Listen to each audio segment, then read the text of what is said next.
It's Charlie's World. 안녕하세요, 찰리브라입니다.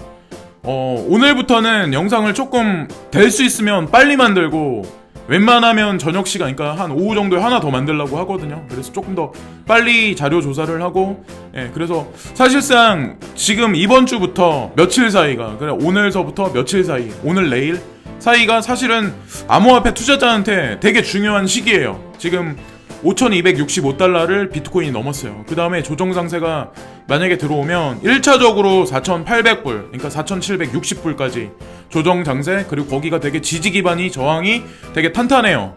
그리고 그 다음에 만약에 무너지면 4,500불대, 그리고 무너지면 4,300불대 쭉 떨어질 수 있어요. 근데 중요한 게 저는 깊은 조정을 말하는 사람도 되게 많아요. 근데 이번 조정이 그렇게 많이 길진 않을 거라는 생각을 하거든요. 임팩도 그렇게 짧으면서도 그 다음에 이제 좀 약간 V자 반동으로 더 많이 6,000불까지 치고 나가는 구간이 오지 않을까라는 생각을 해요. 그래서 트레이딩 하시는 분들 같은 경우는 준비들을 하시고, 저 같은 경우도 이더리움 클래식을 8,950원에 매도를 했어요. 그러니까 만원에 팔고 싶은 마음도 있었는데 좀 약간 기본적으로 그런 생각은 우리가 해야 되거든요.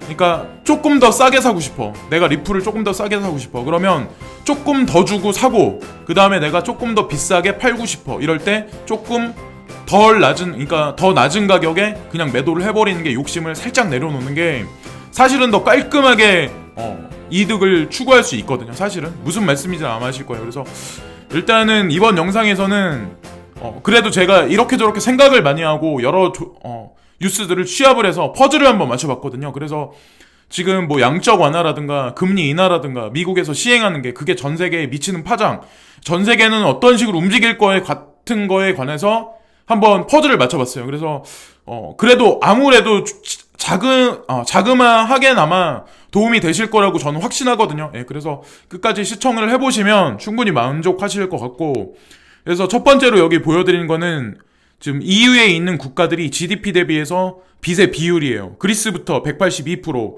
이탈리아 133%, 포르투갈 125%, 그리고 벨기에, 우리가 생각해서 벨기에 105%, 그리고 프랑스 99%, 거의 100% 됐죠.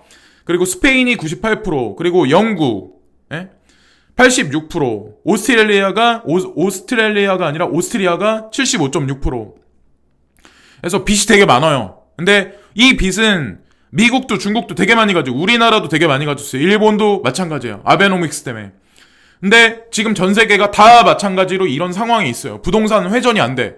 그럼 과연 이 문제를 이 그림자 금융 세력들이 어떻게 해결할까? 트럼프를 앞세워서 그 해답을 제가 찾았어요. 그래서 일단은 빚이 엄청 많다. 전 세계 선진국들도 빚이 많다는 걸 분명히 알아두시고, 그리고 여기 나와 있는 거는 다음 불마켓에 어떤 게 더 잘 갈 것 같냐, 더 잘 될 것 같냐. 그래서 이더를 말한 사람이 62%고 이오스를 말한 사람이 38%예요. 그래서 투표를 어저께 캡처한 건데 1923명이 여기다 투표를 했어요. 그래서 과반수 이상이 이더를 지지한다. 근데 중요한 건 이오스도 만만치 않다. 저도 이오스 포트에 있어요. 근데 이더는 포트에 넣진 않았는데 이더가 조금 오를 거라고 하는 사람들이 되게 많더라고요. 지금 같은 경우는. 그래서 알아두시면 좋고, 이거는 그러니까 이더리움 클래식이 좀 올랐잖아요. 그래서 그 이유를 이제 말씀드리려고 하는데, 그 이유가 있더라고요. 보시면은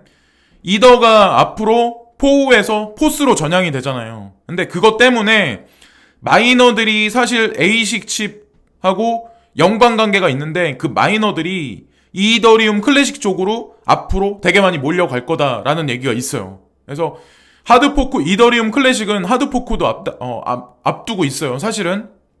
근데 어쨌든 그것 때문에 시세 분출이 있는 건지 세력들이 일부러 그쪽으로 옮기기 위해서 그런 건지 모르겠지만, 그레이스케일에서 가지고 있는 포트폴리오에도 이더리움 클래식을 상당히 많이 가지고 있었거든요. 저도 이제 그걸 보고 사서 요즘같이 장이 사실은 그렇게 썩 좋은 건 아닌데, 그래도 약간 돈을 넣었어요. 돈을 넣었는데 그래도 어느 정도 수익이 나쁘다고는 생각 안 해요. 그렇다고 여기서 내가 10배를 먹겠다 이렇게 해서 했던 건 아니거든요. 어쨌든 그래서 캐시는 뒀다가 이제 제가 사려는 코인에 다시 들어가긴 할 거거든요. 그래서 일단은 지금 이런 문제 때문에 이더리움 클래식이 오르고 있다는 걸 알아두셔야 되고, 이거는 US 달러 대비해서 지금 어떤 그 환율이 올라가고 내려가는 거에 관해서 이제 보여주는 어떤 그런 거거든요. 그래서 지난달에 관한 거예요. 그래서 지금 보면은 신흥국들 있죠. 신흥국들.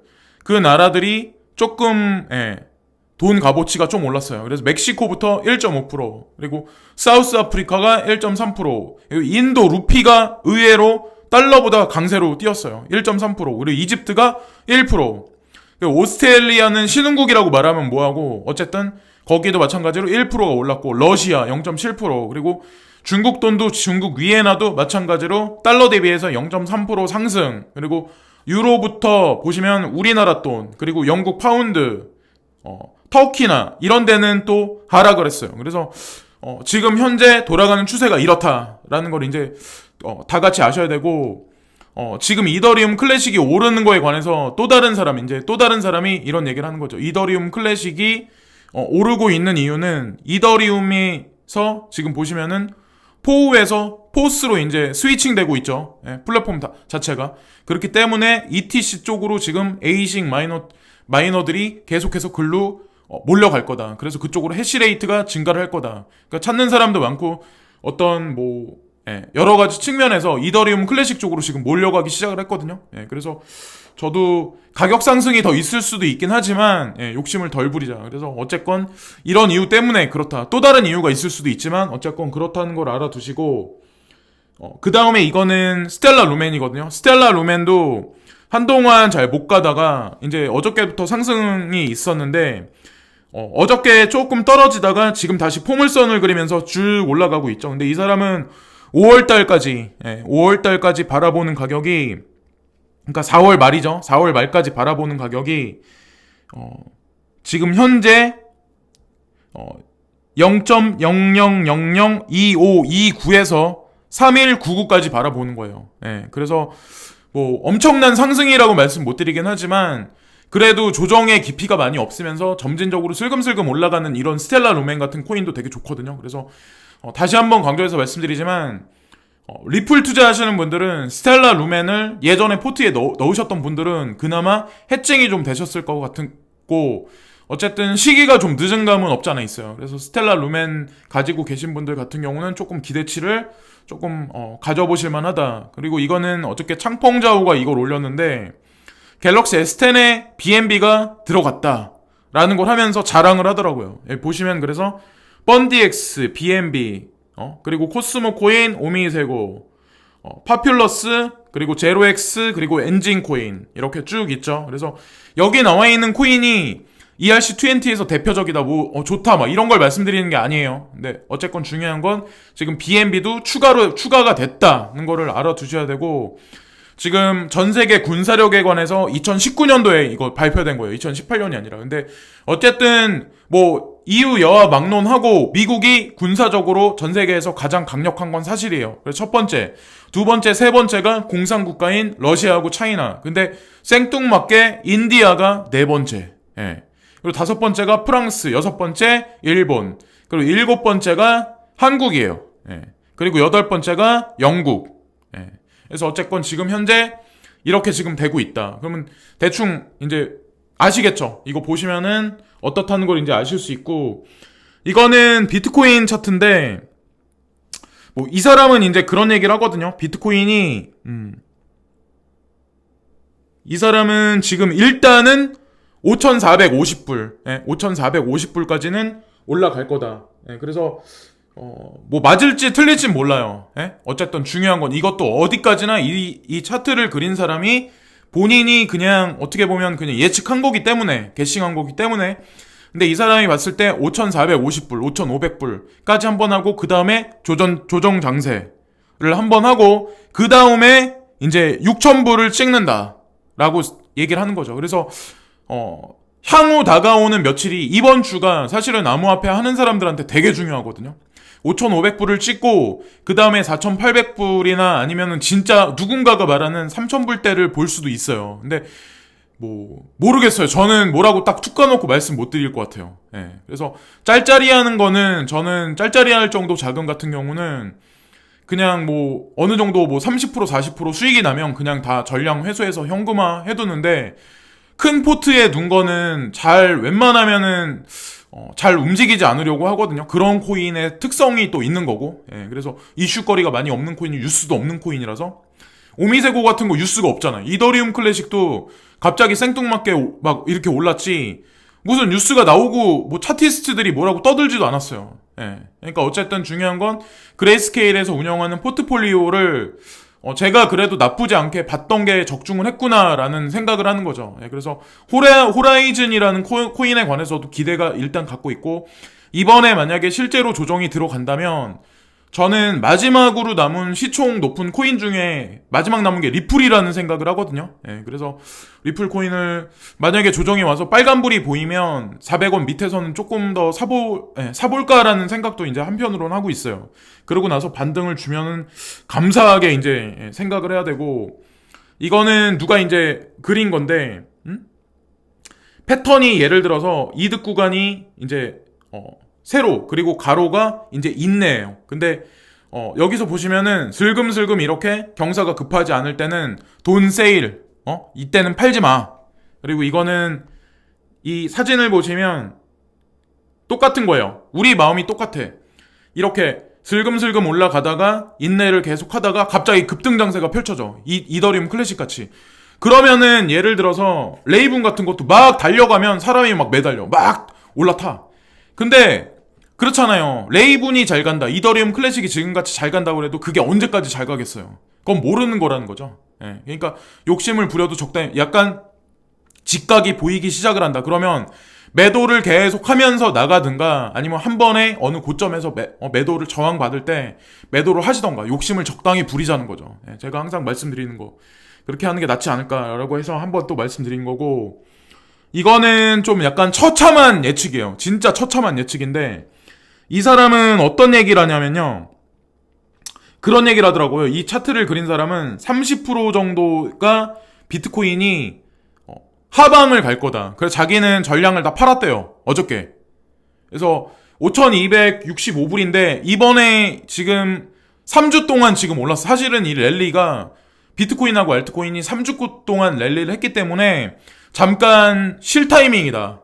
잠깐 쉬어야 되지 않냐. 근데 조정이 와야 되지 않냐라는 얘기를 해요. 근데 제가 신이 아니기 때문에 뭐라고 말 못하잖아요. 그러니까 이것도 보여드리는 건데 보시면은 보통은 RSI가 83이 넘어가면 그때서부터 하락을 이제 지표가 나오거든요. 근데 이 사람은 RSI가 이제 어저께서부터 83을 넘었대요. 그래서 하락이 나올 거다라는 얘기를 해요. 그래서 지금 이 사람이 봤을 때는 하락이 오지 않을까라는 얘기를 하는 거거든요. 그래서 지금부터 하락이 있을지 조정이 있을지 몰라요. 저도 몰라요. 그건 근데 중요한 거는 조금 더 올랐다가 조정 장세로 가지 않을까라고 말하는 사람이 그런 사람도 되게 많아요. 그래서 저는 지금 같은 경우는 뭐라고 딱 집어서 말씀을 못 드릴 것 같아요.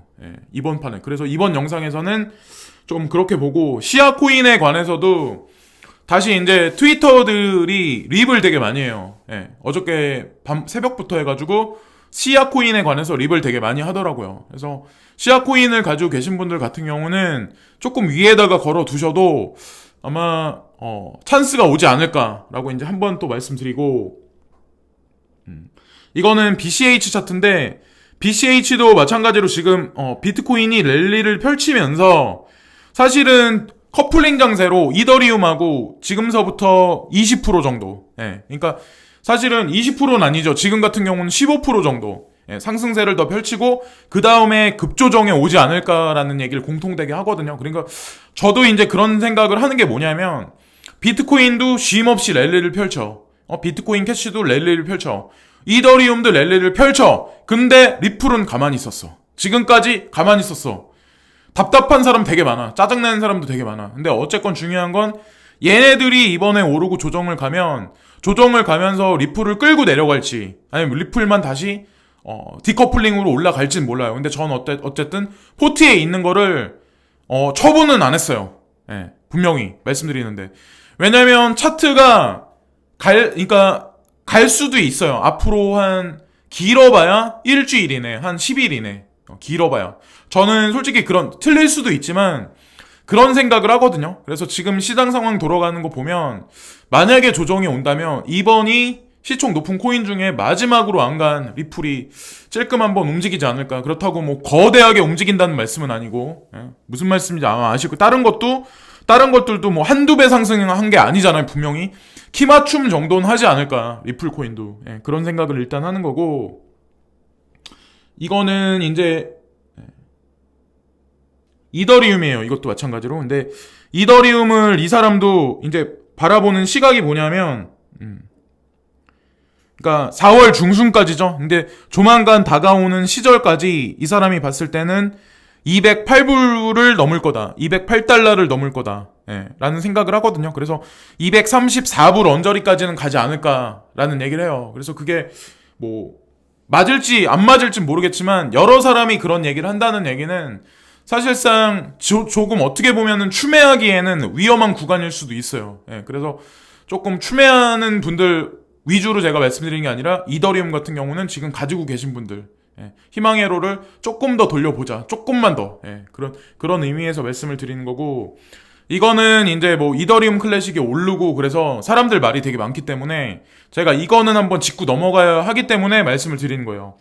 원래는 이더리움이 하드포크 뭐 됐다 이렇게 나와 있는데, 진짜 이더리움이 원래는 그거예요. 오리지널로 써 있는 게 왼쪽이잖아요. 근데 비트코인 BTC가 진짜 오리지널이고 포크돼서 나온 게 비트코인 캐시예요. 예, 그거는 맞는 거고 그건 아마 아실 거예요. 근데 이더리움 클래식 ETC가 원래는 오리지널이에요.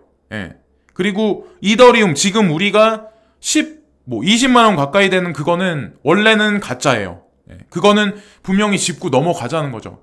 그래서 저는 그레이스케일에서 이더리움 클래식을 왜 샀는지는 어느 정도는 그냥 뉘앙스로 알 것 같거든요. 그리고 G캐시를 보유를 하면서 젠캐시, 그러니까 호라이즌도 그 친구들이 왜 가지고 있는지에 관해서도 좀 생각을 되게 많이 해서 저도 포트에 넣었거든요, 사실은. 그래서 어쨌든 이더리움 클래식은 포트에서 제거를 했긴 했는데, 만약에 저한테 한 번에 더 찬스가 온다면 다시 한번 포트에 넣긴 할 거예요. 근데 지금 워낙 고점이기 때문에 저도 이제 겁나서 그냥 팔아버리긴 했는데, 어쨌든 욕심을 부리지 말자. 근데 어쨌든 이더리움 클래식이 진짜 이더리움이다 라는 거를 한번 이제 아셔야 된다는 거고, 이 사람도 이제 마찬가지로 바라보는 거예요. 그러니까 5,500불이라고 제가 말씀드렸잖아요. 근데 지금 5,265불까지 올라갔어요. 그래서 이번 랠리가 사실은 과매수 구간에 들어갔기 때문에 아마 지금 우려하시는 분들이, 아마 시청하시는 분들, 구독자님 분들이 되게 많으실 거예요. 그래서 모두가 다 똑같은 생각이야. 야, 여기서 더 갈 수 있을까? 더 가면은 깊은 조정이 오지 않을까? 이번에 조정이 오면 엄청나게 깊은 조정이 올 텐데 라고 생각하시는 분들은 찔끔찔끔 매도를 하셔도 제가 봤을 땐 나쁘지 않고, 그리고 더 간다고 해도 제가 아까도 말씀드렸잖아요. 그러니까 욕심을 너무 과도하게 부리지 말자. 그래서 어쨌든 5,500불을 찍고 그 다음에 조정 장세가 오면 지금 보면은 4,702불, 그러니까 4,723불 정도를 강력한 저항 구간으로 보고 있어요. 근데 그 다음에 거기를 지지를 강력하게 할지 3,000불이 갈지 몰라요. 근데 진짜 강력한 저항 구간이 4,723불이라서 제가 봤을 때도 만약에 그거를 지지를 하고 횡보를 좀 하다가 그때서부터 이제 이번 달 중순 넘어서 말까지 가면서는 말부터는 조금만이 상승할 확률이 높거든요. 그때서부터는 진짜 6,000불을 뛰어넘을 수도 있어요. 그래서 이번에 6,000불을 넘는다면 진짜 3,000불까지 갈 수 있고, 만약에 이 그림자 금융 세력들이 그게 아니라 5,500불대, 5,450불에서 조정을 준다면 아마 시일이 걸리겠지만 6,000불 저항선까지 터치를 하겠죠. 예, 그래서 그거를 개인적인 생각하고 이제 사람들이 바라보는 시각을 말씀드린 거고, 이거는 화웨이 사태는 미중 패권 전쟁인가라고 5G 시대 개막 앞두고 토론회 개최, 보안이냐 미중 경쟁 주장 엇갈려. 예, 그래서 지난 5일 서울대학교 국제연구소 주최로 열린 화웨이 사태를 어떻게 볼 것인가 토론회에 참석한 김성옥 정보통신정책연구원은 화웨이 사태의 본질이 미국과 중국 사이의 기술 패권을 둘러싼 갈등에 있다고 진단했다라고 얘기가 나왔어요. 근데 한국말은 끝까지 봐야 된다고 이제 그런 얘기가 있잖아요. 그래서 이것도 끝까지 보셔야 되는데, 문제가 뭐냐면 여기서 보시면은 김 교수는 선도적인 기술을 두고 상대국을 견제하고자 할 때 보안을 연결시키는 것은 계속 반복되어 온 현상이라며 1990년대 미국이 일본을 견제하고자 했던 사례도 화웨이 사태와 유사한 모습이라고 설명했다. 또 일본 얘기가 나오는 거예요. 지난번에. 그러니까 지난번에 예전에 역사적으로 봤을 때 미국이 일본을 다리 걸어서 넘어뜨렸을 때 그때 얘기가 또다시 나오는 건데 결론 지은 게 뭐냐? 한국 당국에서는 보시면 끝문장에 딱 그렇게 맺었어요. 이어 임종인 교수는 화웨이가 우리나라 진출을 위해 소스코드를 공개할 의향이 있다고 밝힌 점을 활용하는 방법도 있을 수 있다며 미국에는 화웨이 장비의 소스코드를 공유하겠다고 설득하고 중국산 장비를 도입하는 방법도 떠올릴 수 있을 것이라고 전했다 라고 결론이 났죠. 예. 그래서 무슨 말씀인지 아마 제가 무슨 얘기를 하려는지 아마 아실 거예요. 모든 분들이 다. 그리고 중요한 거는 일단은 화웨이 장비 쓰는 데가 되게 많아요. 네, 우리나라뿐만 아니라 선진 G7에 있는 국가들도 그렇게 하겠다고 얘기했던 데가 되게 많아요. 그래서 그게 가시적인 게 나오는 게 올해 3, 4분기, 4, 3분기 정도에는 분명히 그게 나올 거예요. 그래서 그거를 기다려보시면 아마 아실 것 같고, 그리고 아마 아시겠지만 KT든 LG U+든 뭐 아니면 SK든 기관망에 관한 거는 이미 화웨이 장비를 쓰고 있는 걸로 알고 있어요. 통신에 관한 거, 개인 통신에 관한 거는 화웨이 장비를 썼다 공표한 거는 유일하게 LG U+밖에 없고, 그것도 이미 결정된 사항이기 때문에 알아두셔야 된다는 거고, 이거는 바네크 누군지 아마 아시죠? 비트코인 미국의 인플레이션 문제 해결 가능. 왜 갑자기 생뚱맞게 이 뉴스가 나왔을까요? 여러분들이 트럼프가 요 근래에 계속 FED에 계속해서 제안했던 어떤 그 사항이 있어요. 파월 의장한테. 야, 금리 내려. 그리고 양적 완화 다시 하자. 너네 말 안 들을래? 그러면은 너 옆에 있는 친구들 손과 발을 다 자르고 다 사임시키고 내가 생각하는 친구들 의향대로 할 거니까 그 친구들 옆자리에 앉힐게. 그대로 하자. 지금 그렇게 트럼프는 작전을 계속해서 시나리오를 펼치고 있어요. 근데 왜 이게 지금 미국의 인플레이션 문제 해결 가능이냐라고 여기 나오는데, 이 뉴스를 보고 제가 개인적인 생각을 말씀드릴게요. 여기 보시면은 최근 베네수엘라의 모잠비크 등 국가는 하이퍼 인플레이션의 경제 기반이 무너졌으며 향후 미국에 이 같은 문제가 발생한다면 비트코인과 관련된 솔루션이 등장할 수 있다고 주장했다. 바네크 누구예요? 비트코인 ETF 승인 내달라고 상정을 한 사람이잖아요. 세게다가 CFTC에다가, 그죠? 바넥 솔리드. 근데 중요한 거는 미국도 이런 일이 베네수엘라 같이 발생할 수 있다. 근데 그렇게 될 수 있는 게 왜 그러냐면 실제로 미국에서 이번에 금리를 인하하잖아요. 금리를 인하한 데다가 거기다 양적 완화를 또 해. 원래 양적 완화를 하면 안 돼. 그러면 거의 생명부지의 달러라는 게 완전히 불타버리는 거예요. 왜냐면 지금도 어떻게 보면 달러 값어치가 점점 떨어지는데 거기다 돈을 더 찍어내. 그냥 어떻게 보면 명목 화폐를 지금 현물경제 시스템에 또 찍어내. 그래서 사실은 국경장벽 건설을 이 사람이 6월달 안까지 7월달까지 이번 연도 안까지 하겠다는 얘기가 국경장벽을 건설하는데 많은 돈이 필요가 하잖아요. 그 돈이 어디서 나오겠어요? 달러를 찍어내야 될 거 아니에요.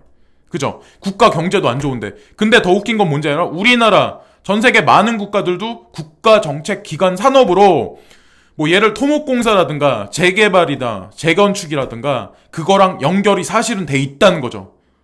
그래서 사실은 이번에 경제가 무너질 거라고 생각들을 하시는 분들도 많고 저도 그렇게 생각을 했었는데 국내 뉴스하고 섞어서 제가 같이 보여드리면 아마 더 이해가 가장 빠르실 거예요. 그래서 여기 보시면은 나는 미국을 과소평가한 적이 없다. 미국은 가장 기발하고 지구 상에서까지 열심히 일하는 사람들이 살고 발명하고 그들의 미래를 건설하는 곳이다. 여기서 보시면 이게 중요한데 인플레이션이 주요 이슈가 되면 미국은 탈출구를 찾을 것이다. 그리고 그 방법은 비트코인이 될 것이다. 라고 나오죠. 그러니까 비트코인을 얘기를 하지만 사실은 암호화폐 전체 시장을 얘기를 하는 거예요. 암호자산 시장을. 그래서 만약에 그러니까 예를 들어서 양적 완화를 해. 양적 완화를 거대하게 해. 국강장목 건설하려면 돈이 필요해. 그죠? 그리고 국가 정책을 부양을 하고 국가에 관해서 어느 정도 지지 확보를 하고 자기가 대선에 승리를 하고 어느 정도 경기를 선행시켜서 어느 정도 움직이게 하려면 양적 완화해서 돈을 풀어야 돼. 차기 정부는 상관없어. 나랑 상관없어. 일단은 트럼프 입장에서. 그럼 돈을 막 찍어내. 우리나라도 마찬가지야. 지금 금리를 낮춘다는 얘기가 지금 나오기 시작을 했어요. 한국은행에서.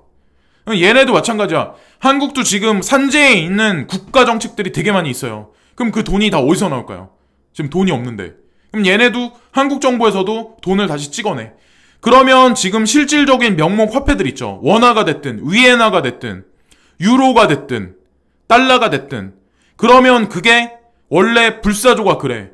원래 확 꺼지기 전에 불타버리기 전에 마지막 자기 몸을 불살라버려. 그래서 재가 돼버려. 지금 그러기 위한 작업을 이 그림자 금융 세력들이 하는 거예요.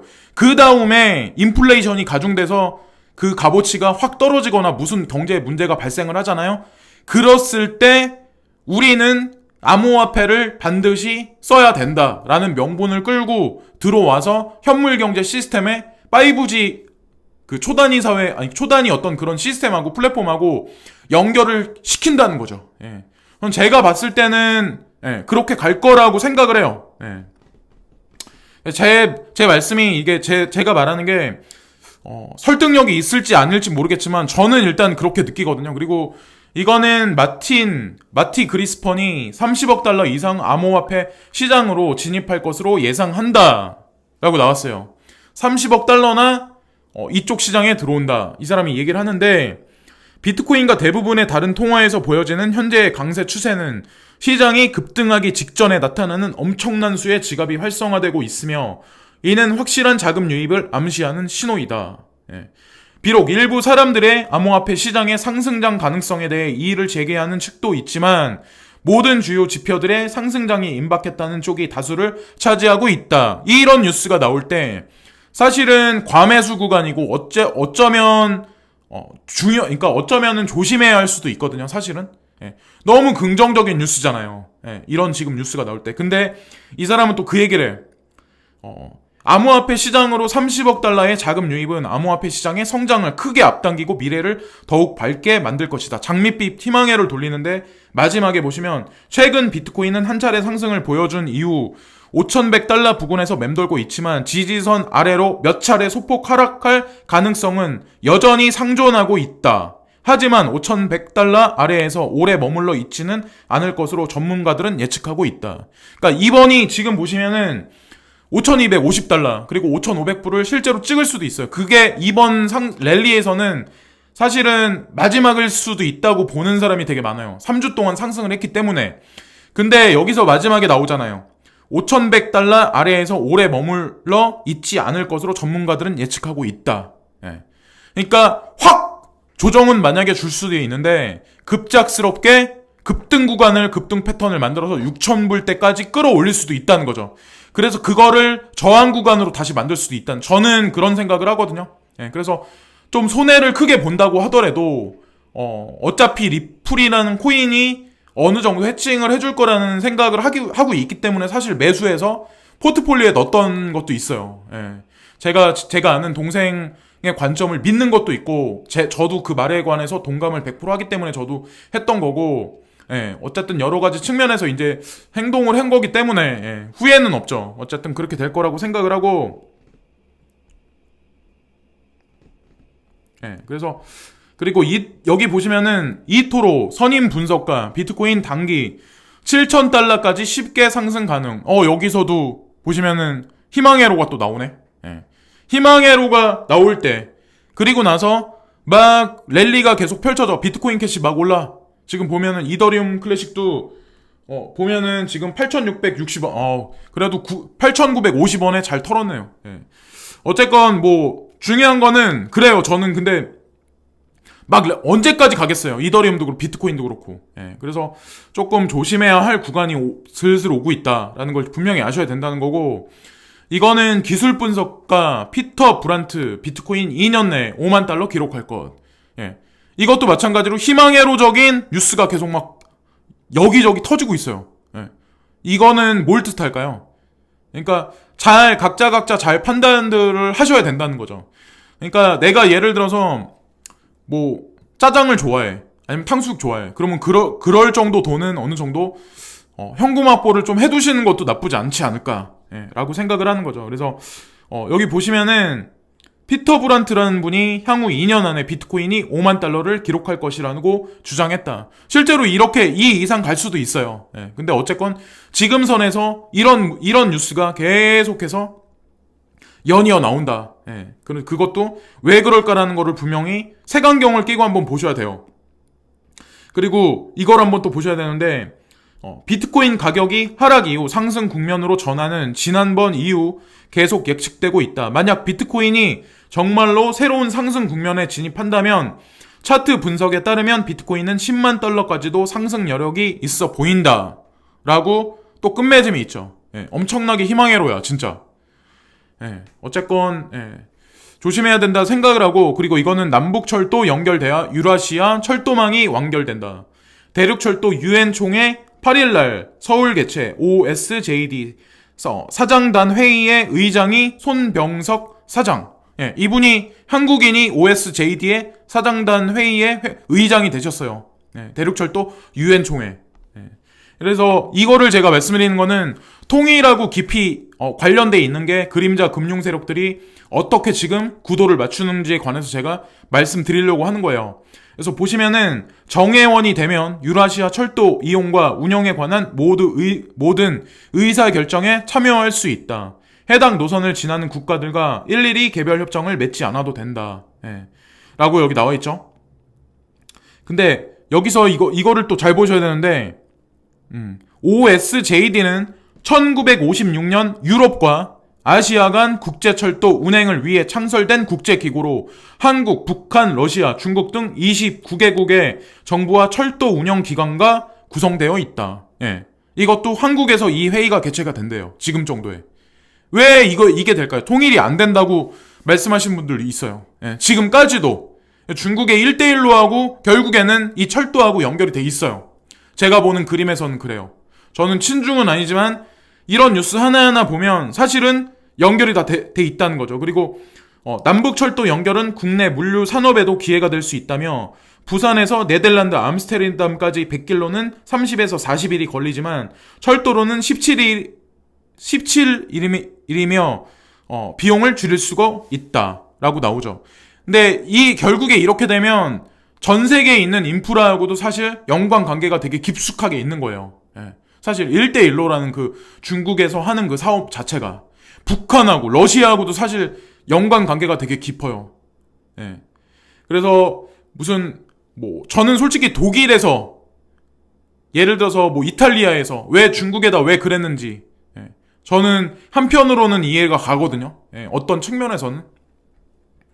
그리고 이거는 최악으로 치닫는 한일 갈등, 결국 기업의 불똥, 외교 이어 경제 관계도 난기류, 일본 통관, 대금 결제 등 깐깐해져 한국 기업 표적, 세무조사 소문도, 국내에선 일본 제품 불매 목소리. 이렇게까지 간 적은 없었어요. 근데 지난달에 일본 정부에서 그랬었죠. 초등학교 교과서에다 독도는 일본 땅이다 까지 우리나라에서 그렇게까지 싫어하는 거 알면서도 공식적으로 오피셜하게 표명을 했어요. 지금 이런 식으로 경제 문제를 다리를 걸기 시작을 했어요. 일본에서. 그럼 어떻게 될까요? 우리나라는 어떻게 될까요?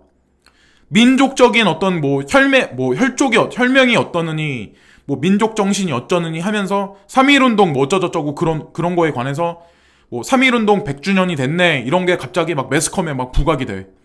매일 KBS, SBS 이런 데 보면은 예전에는 3.1운동 할 때도 그런 거 많이 TV 프로에 나오지도 않았는데 이번에는 그런 게 되게 많이 나와.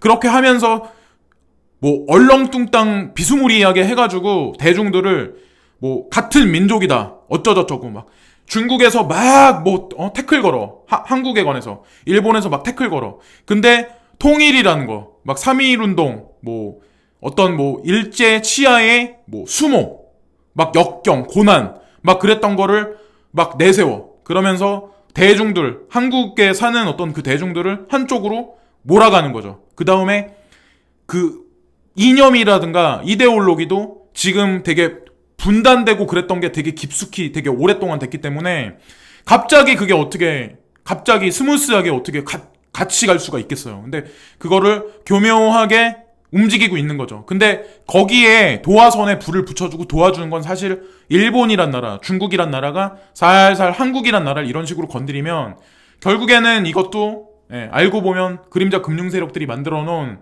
퍼즐이 아닐까라는 생각을 하는 거죠. 그래서 이걸 보시면 한국 경제에서 일본이 차지하는 비중이 수출이 5위, 수입이 3위, 외국인 직접 투자가 6위, 관광객 출국이 2위, 관광객 입국이 2위. 우리나라 경제한테도 일본이란 나라가 되게 중요해요. 근데 얘네가 이런 식으로 하면 어떻게 우리나라는 돌파구를 과연 어디서 찾을까요? 훗날. 그러니까 그거를 가만히 잘 보시자는 거죠. 그리고 일본산 첨단 소재 부품 조달 차질 아마 아실 거예요. 기초과학 연구나 기초기술 같은 경우는 일본이 우리나라보다 현저하게 엄청나게 월등하게 앞서 있는 게 되게 많아요. 우리나라는 카피해서 다시 다시 재가공하고 다시 막 이렇게 하는 거를 잘하지만 근본적인 걸로 따지면 러시아나 일본이나 이런 나라에 훨씬 못 미쳐요.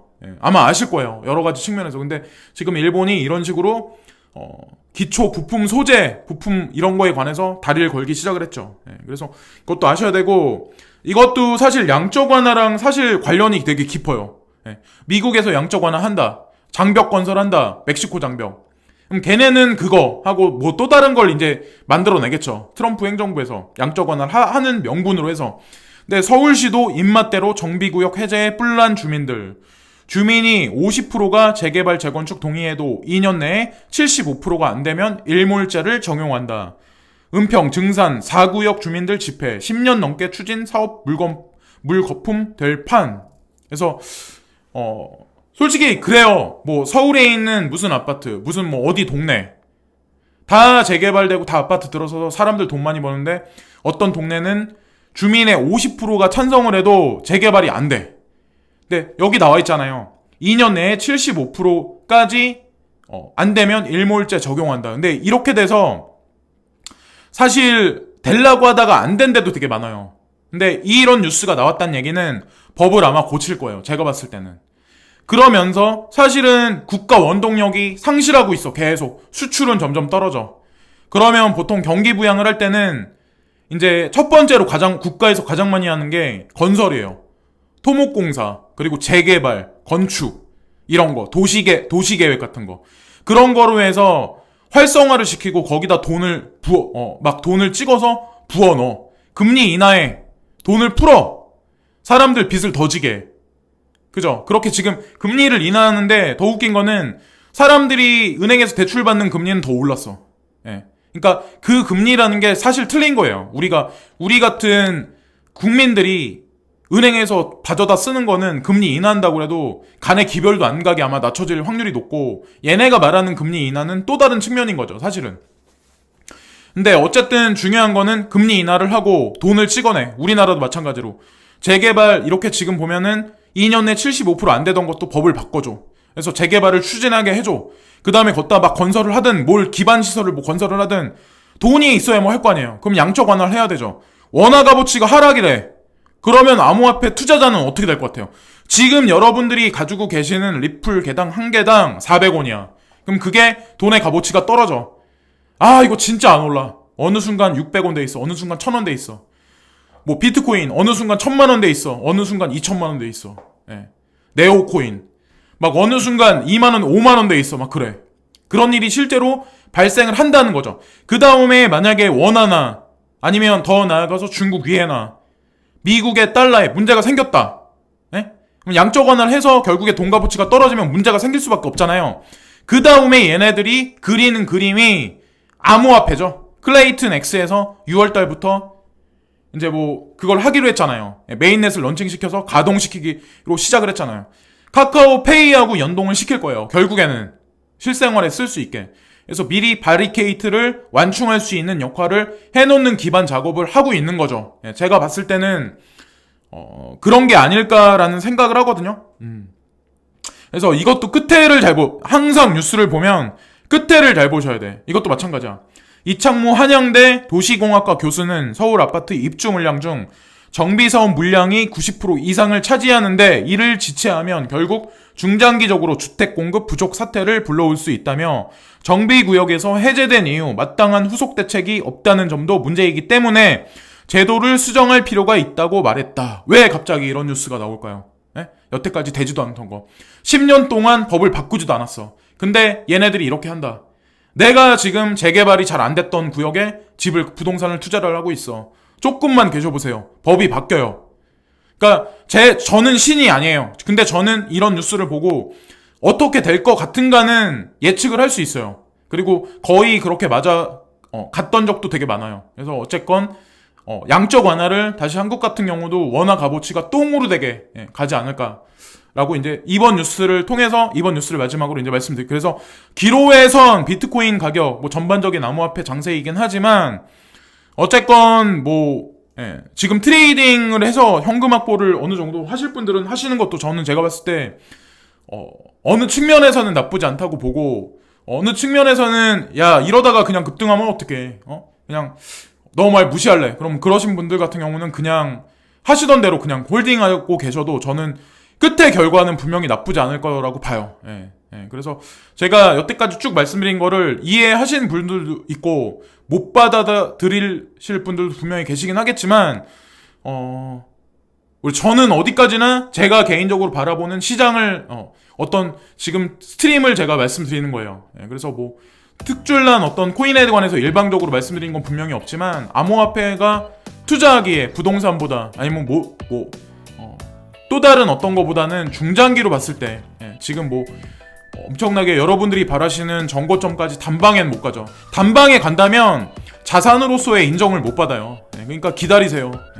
기다리시면 분명히 기쁜 날이 분명히 오실 거예요. 먹고 사실 정도 돈은 분명히 버실 수 있고. 그래서 지금까지 이런저런 말씀을 드렸는데 지금까지 찰리 브라운이었고요. 오늘도 즐거운 하루 되시고 구독과 좋아요 부탁드립니다. 항상 감사합니다. 감사합니다.